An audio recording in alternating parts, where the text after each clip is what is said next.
All right, well, thank you for being here. Today, we are talking about parole, probation, and re-entry, and what a better system would look like. So I am super honored to be on stage with these powerhouse humans.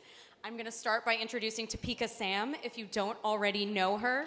Topeka is she is a formerly incarcerated woman, and after her release in 2015, she wanted to bring awareness to women's incarceration and post-incarceration issues.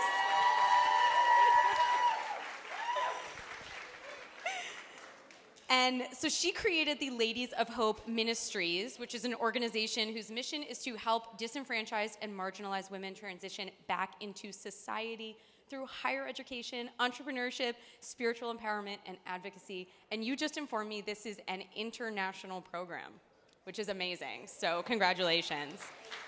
And there is a safe house for women here in New York, in the Bronx, called Hope House New York. So the next person I'd like to introduce is Rachael Rollins. I'm going to wait to... Yes. I messed that up last time.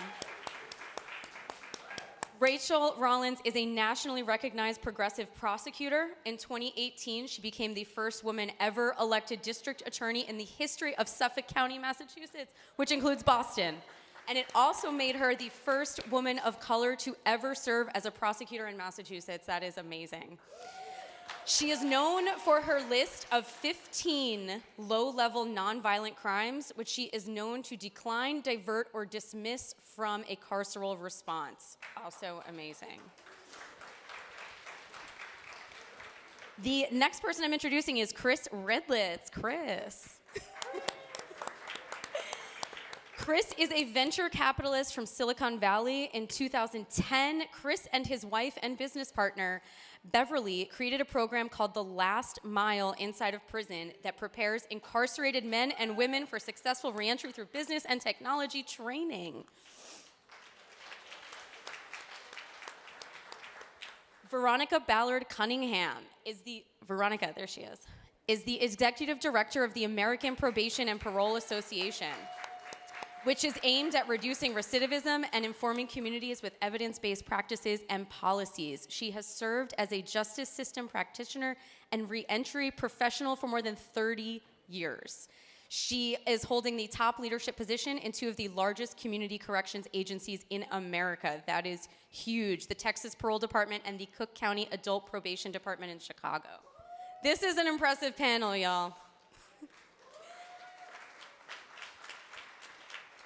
All right, so Topeka, I want to start with you because out of all of us, you spent time in the system. And so I want to know from you, what did you experience with the parole reentry system? What issues did you experience? Sure. At first, I just want to acknowledge all the previously incarcerated people who are here in the room. If you all would stand, yes.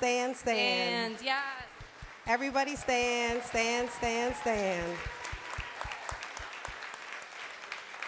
I think it's important for everyone to see who we are, right? Because you never know who you're sitting next to.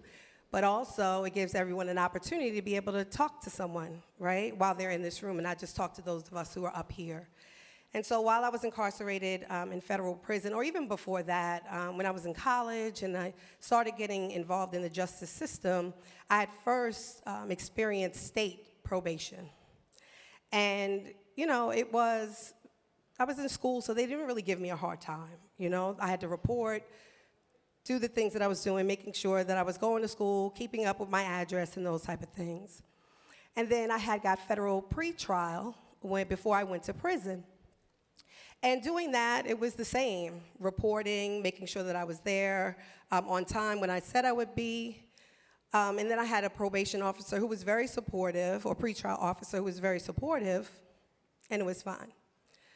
When I went to federal prison and on my way out, I assumed that everything would be just like it was before, that most systems, most officers would be the same. They would have the same training, they would want to be supportive and such. So I had one probation officer, and she was extremely supportive. She knew that I wanted to start my organization, the Ladies of Hope Ministries, and she knew that I would be around other justice-impacted people because on all stipulations around your conditions of release, it says that people with convictions cannot fraternize with one another. And so I wanted to make sure that she knew what my intentions were so that I wouldn't get in trouble. And she was great. And then she became with child and was transferring to another office, and she put me with another probation officer that she felt was going to be very supportive. So she let her know everything that I was doing. It was great because, you know, I'm happy, you know, I'm in school, I'm rebuilding my life. And so first she was very young. Actually, she was younger than me, so that was interesting. But she was also new to the department. And so she was trying to find her way. And she supported the things that I was doing. And I was traveling a lot, speaking everywhere anyone would hear me. And then all of a sudden, I got called to come into the office. And it was her and the chief probation officer, and they said, well, you know, we need to stop your travel because your travel is reminiscent of a drug dealer. And I was like, well, why would you say that? I mean, you have every travel permission, every hotel that I'm staying at, everything. They said, well, you can't travel outside of the Southern District. And I was working 2 jobs at the time and going to school, and I needed to travel from the Bronx to Brooklyn. So, I mean, we're in New York, so everyone understands the distance between the Bronx and Brooklyn on a subway. They told me I could not travel without permission from the judge to go from the Bronx to Brooklyn. And then I said, well, this is ridiculous. Thank God that I had support and resources and was able to get an attorney who then filed a motion on my behalf with a judge. The judge obviously thought it was ridiculous and went ahead and gave me permission to travel to Brooklyn. And other travel was at the discretion of probation. So now they're like, all right, well, you'll be able to travel 3 times, and after that, you have to go to the judge. So sometimes I was traveling 3 times in a week. I would have to file a motion, go to the judge, and this was just a cycle. I started my organization, and there were people in the community that were very upset that we were opening a house for women and girls who were coming home from prison and jail, and so what did they do? They called my probation officer. You know, she's around people with convictions. We know that's against the law. They called me in the office. Now, thank God, I had already disclosed that the information was there, but it was just continuing, just back and forth, back and forth. And I thought to myself, well, wow, if I'm going through this, what about all of the other sisters and brothers that are going through this? And this is why people aren't forthcoming with why they want to travel or where they want to go and things of that nature. And so, you know, I put in a request for early termination of sentence. I was denied the first time without prejudice, so I was able to do it again. And it was this cycle for the next year, just having to continue to report to the judge, ask the judge for support over and over again. And then finally, the judge said, well, you know what, I'm going to take you off of probation. And he wrote an opinion saying that me being under supervision was impeding the work I was doing at Ladies of Hope Ministries, and like enough was enough. Thank God for that opinion, because other people are now able to use my case in order to get off of termination if they're doing similar work. So Rachael, you are known for being a very progressive, reforming prosecutor. Can you explain, you know, briefly what some of the crimes you might not prosecute would be and why? Sure. So I ran for district attorney in Suffolk County, which includes Boston. I know, I see you out there, whoever that Boston person is. At the ripe age of 46, after just being really frustrated with what I was seeing with the criminal legal system. And I ran on a platform that just said, I'm not going to criminalize mental health, substance use disorder, food and housing insecurity, and crisis and trauma. I'm just not going to do it.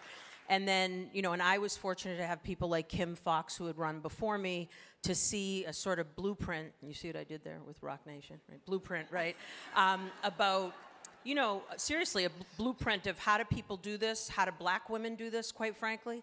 And what I'm proud of is 6 weeks before the primary election, I put up my list of 15 crimes, nonviolent, non-serious crimes. I had met with stakeholders, returning citizens, police officers, judges, probation officers, and said, what is clogging up the system? And it is nonviolent, non-serious crimes. When I hear about your time, that's death by a million cuts, right? If the police or probation spent that much time trying to solve homicides as making you violate, we would not have a horrible solve rate, right? So Essentially, I said, these are the things I'm going to do when I win. If you don't like them, vote for these other 4 people. If you like them, vote for me, because I also didn't want to trick anyone into voting for me. And we won with 42% of the vote in the primary, 80% of the vote in the general. Yep. And then we were able to reallocate resources. So the list of crimes are trespassing, driving on a suspended license. I'm not talking about, many motor vehicle sort of related infractions, not vehicular homicide.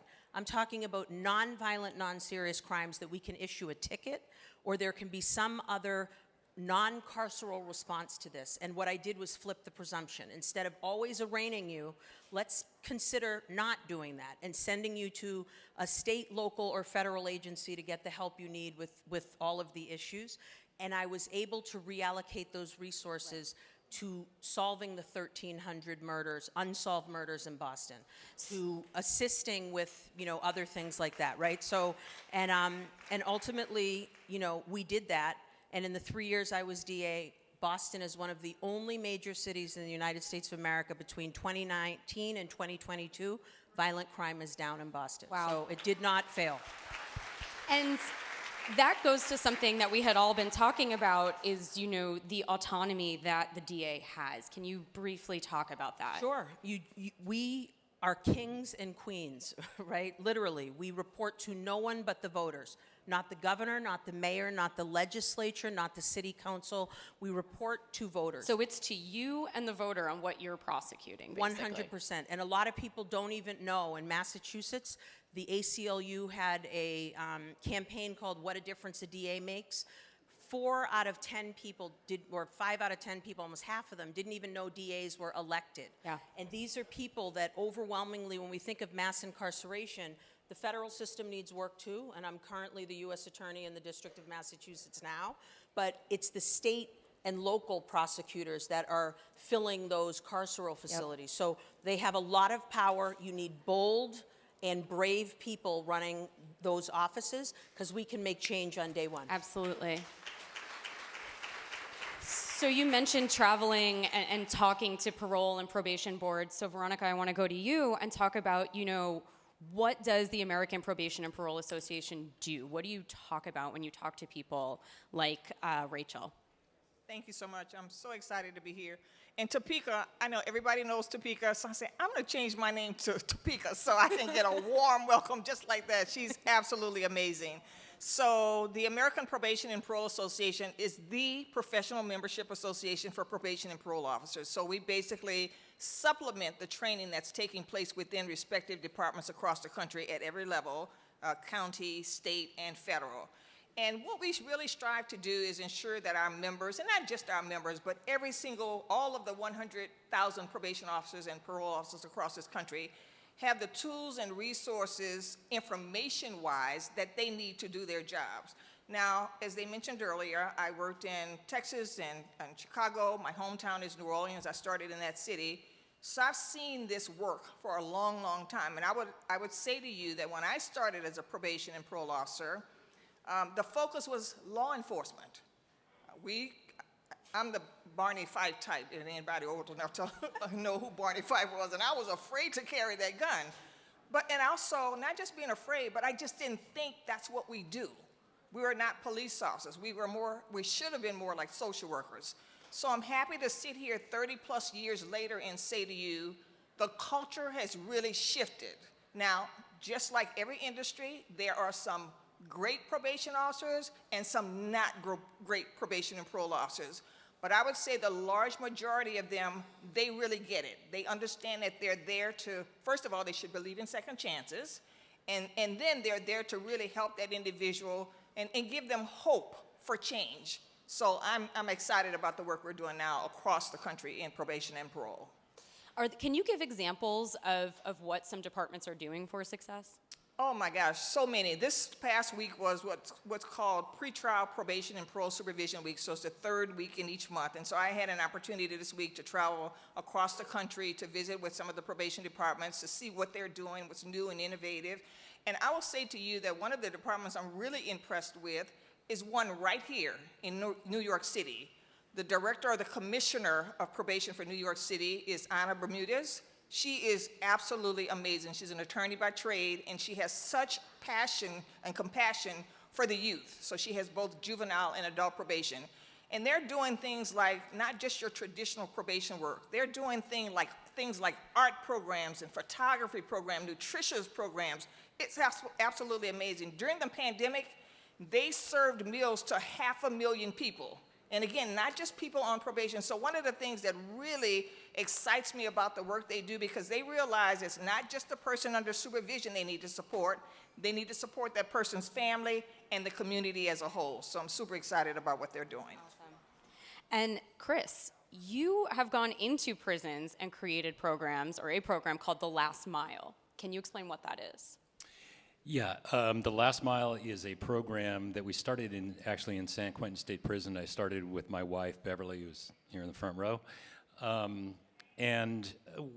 I had no orientation toward prison prior to that. I run a venture firm in San Francisco, and a friend of mine asked me to come in and just speak to a group of men one night about starting businesses.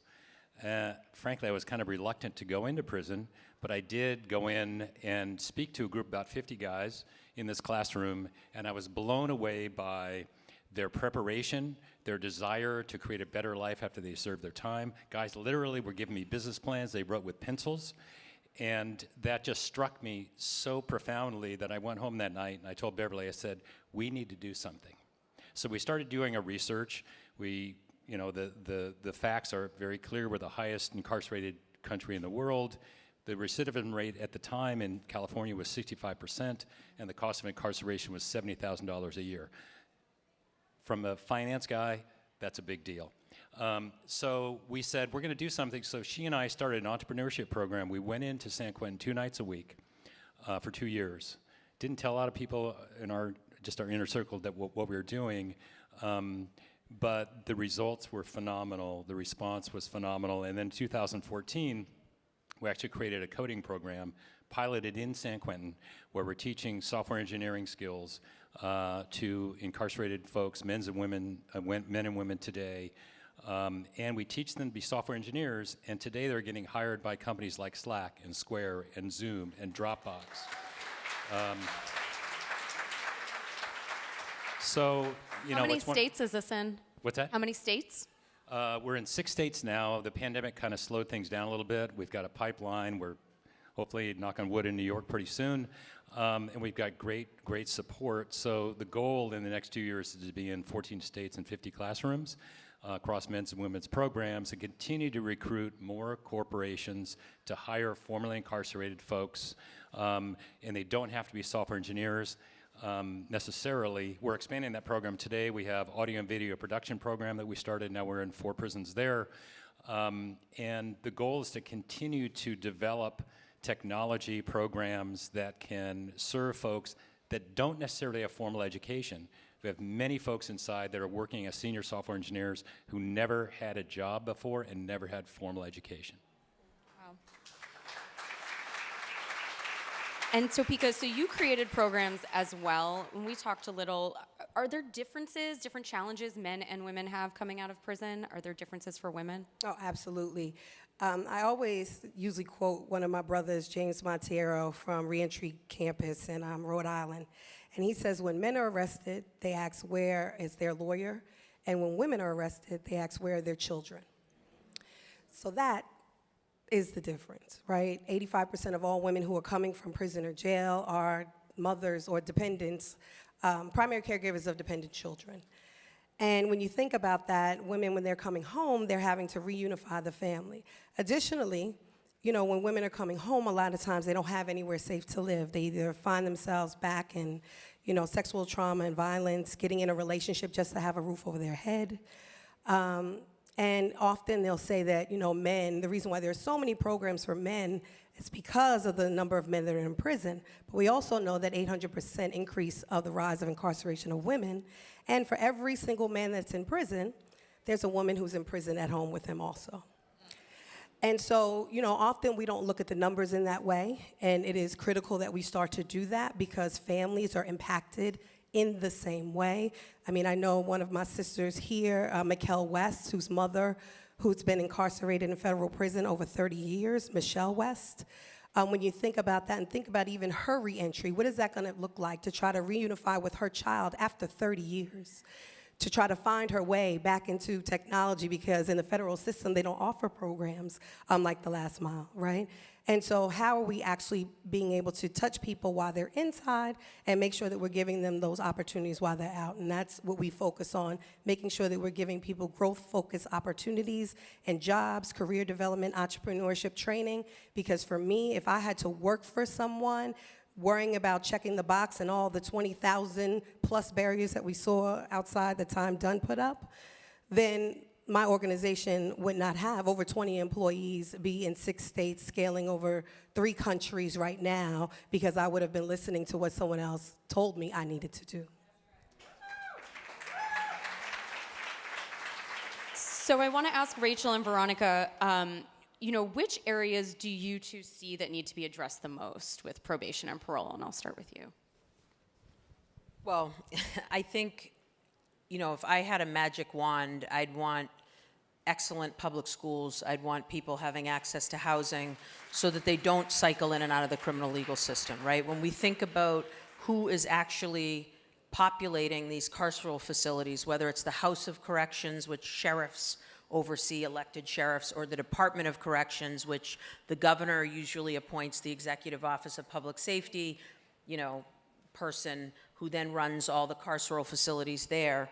I want to make sure that if they're supposed to be correcting, we need more eyes on what they're doing there, right? Corrections officers, those are mini police departments inside of prisons, and there's no community out there with iPhones showing what's happening. All of the same things we're seeing with police officers across the country, it's happening even worse at times in the Bureau of Prisons, which is the federal, the Department of Corrections, which is the state, or possibly even the House of Corrections. And they would have to self-report because the individuals they're harming have already been discredited, right? They're currently incarcerated, so a lot of people, not maybe us, but look at them and say like, well, you're gonna lie about that, of course, right?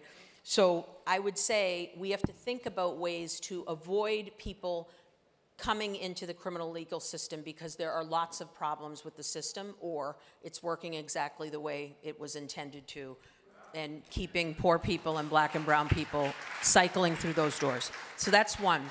2, we need wraparound services. We need, I don't want there to be, the first time people are getting mental health treatment is when they're in a carceral facility, right? We need health to be prioritized in poor communities, black and brown communities, and that's not our problem. That's the government that needs to do that, right? So we should be thinking about these significant issues. I think parole, for example, on the federal side is way too long. I think on the state side, and I defer to the expert over there, but we are basically giving you tons of rope and then wrapping it around your ankles and then telling you to start running quickly, and when you fall, we're like, see, you fell. Now we got to add 10 more years. So we have to really start thinking creatively, and we need, and I will repeat it, bold and brave people to be in these positions to say either, when the other side says you're making us unsafe or you're crazy or whatever else, okay, and keep doing it, right? If you're an elected DA, or push back if you're a state attorney general, or demand that the Department of Justice continue under the leadership, for example, of Merrick Garland and doing the things that they've done. But I will say, we have to be comfortable talking about things that are going to make people uncomfortable. That's the only way we're going to start changing it. I'll defer to you. Yeah, Rachael, I absolutely agree with everything you said. And I would say, coming from this from a different perspective, one of the things I always say, when we get a new president of the United States, one of the very first things that happens is there is a task force of some sort, a meeting of the minds of law enforcement. They're invited to the White House to talk about how we can improve upon the work that's being done in policing agencies, right? When you think about it, an individual who enters the justice system, they spend a few minutes with the police officer, they're arrested, he takes them to jail. They spend a short period of time in custody with the sheriff's department because, we have to get him to and from court. Then they go before a judge, so the bench, the judiciary, they spend time with the judge just before sentencing, right? They get the sentencing, prosecutors involved, defense attorneys. Of course, prison obviously spend a lot of time there. But when you think about the captive audience of individuals who find themselves convicted and involved in the justice system, they're going to spend most of their time in front of a probation or parole officer. But yet, community supervision is the least talked about, the least funded spectrum of the justice system. And that makes absolutely no sense. Because again, we have those individuals for a year or 2 years or 3 years on supervision, and that's an opportunity for us to throw all of those resources into helping this person get from point A, not even to point B. They need to get from point A to a lot further down the alphabet. So we really have to do a better job, and I know APPA, that's one of the things we talk about a lot. We're not an advocacy organization or public policy organization, but we're starting to partner with many more that are doing things like focusing on reducing the conditions, focusing on the lengths of sentences and probation terms and parole terms. So those are things that we're really needing to do to kind of help to get the ball rolling in terms of helping people to change their lives. So we're going to wrap up by asking everyone, I want the audience to have some tangible things they can take back to their communities and say, this is what we can do for a better system. So Topeka, what do you think, you can give tips, tricks for people to do for their communities? Well, tip or trick, huh? I think I would tell people to look at people as people, right? But by the grace of God, they're God. Any one of us could land ourselves in a prison bunk, and each one of us would have to come home and need support. I know that I could not have done anything that I did without having my family, my friends, my community of support, resources. You have to give people opportunities. You have to make sure that people get as many chances as they need. You have to hire people with convictions. You need to make sure people can have safe housing with convictions. You have to make sure that people can take their children to school who have convictions.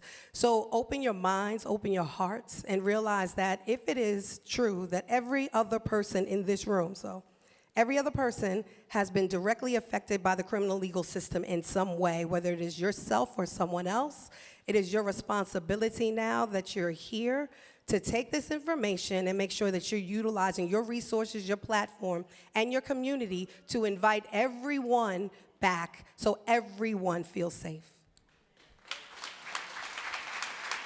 Rachael. Yeah, so I would say you have to vote. Every single person that's eligible to vote, you must vote, okay? Secondly, having been an elected official before, anyone can set up a forum or have a debate. Anyone. Like 3 of you that have blue shirts on could say, we're the blue shirt committee. We'd like to have the state reps come and talk to us.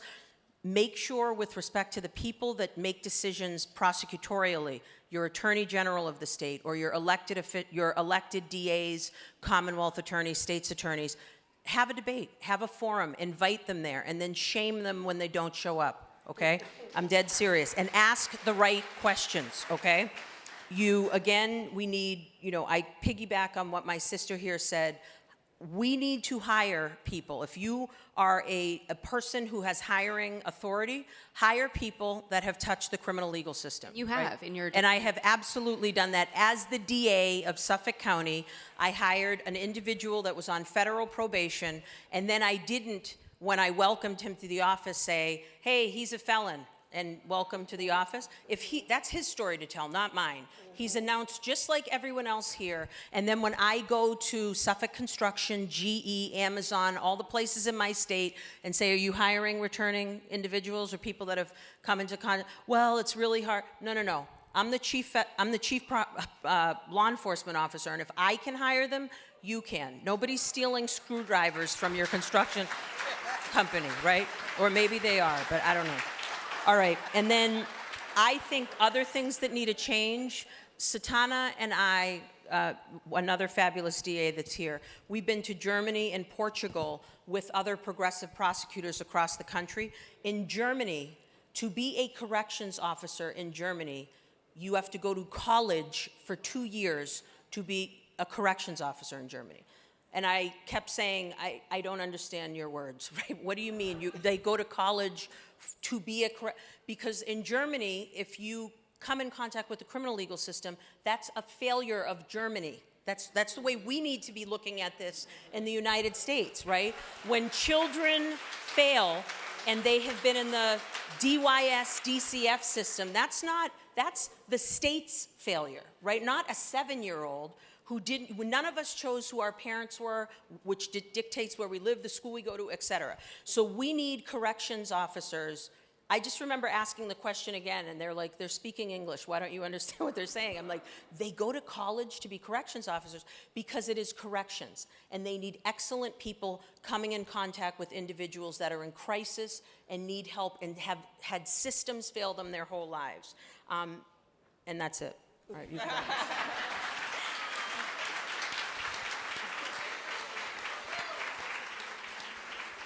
And Chris, I want to ask you, but part of what I want to ask you as well is, why don't we have programs like the Last Mile everywhere? Massachusetts, please. Come quickly. Well, it's not easy. Part of our challenge is educating the system, because most of incarcerated population is in the state. It's far larger of the population state by state. Every state is different. Every corrections are different.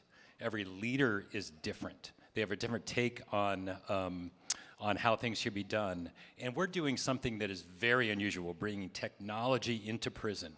We have a program today that people told us even 5 years ago would never happen.